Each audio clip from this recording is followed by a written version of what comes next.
Dnes tu máme v kuchyni opäť hostia. Je tu moja vynikajúca kamarátka, podnikateľka a moderátorka a určite už všetci poznáte Kristýnka Kormútová. Vítaj u nás. Ďakujem krásne za pozvanie. Miška, čo dnes budeme variť? Tak dnes si pripravíme tekvicový prívarok a ušetríme čas tým, že už máme našúpanú, nakrájanú, očistenú tekvicu a môžeme ísť rovno na to. Mám pre vás jeden super hack s cibulou, kedy sa viete vyhnúť slhavému údoliu. Prenechajte ti nejakému druhému krajať, nech sa páči.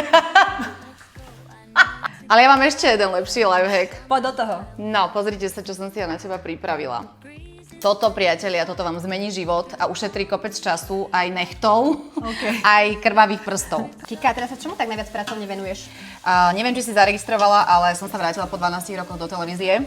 Tak mám vlastnú reláciu, kde si volám do diskusie odborníkov a hovorím o prírode, o životnom prostredí. Tak mám z toho naozaj veľkú radosť, pretože je to zmysluplný program a má teda aj presah, tak cítim sa ako ryba vo vode.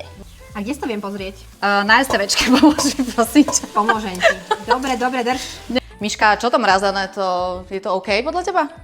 Mrazené? Mrazené sa vždy zbiera v najvyššej zrelosti, sa to pozbiera, šokovo sa to zmrazí a potom vlastne sa to očistí, sa to nakrája, sa to zabalí sa to a vlastne všetky minerály, vitamíny a potrebné látky si to zanecháva.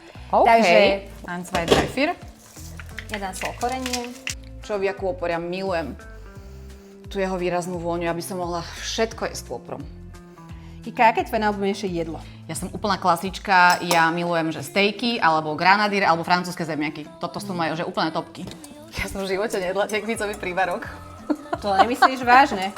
Nikdy. Teraz prichádza na rad môj milovaný kôpor. Počkaj, ahoj. Dobre. Vynikajúci. Čo to hovoríš? Tvoja premiéra. Mňam. To si môžeme aj zobrať domov? Veľmi rada si zabalím. Wow. To si určite urobte. Čaute.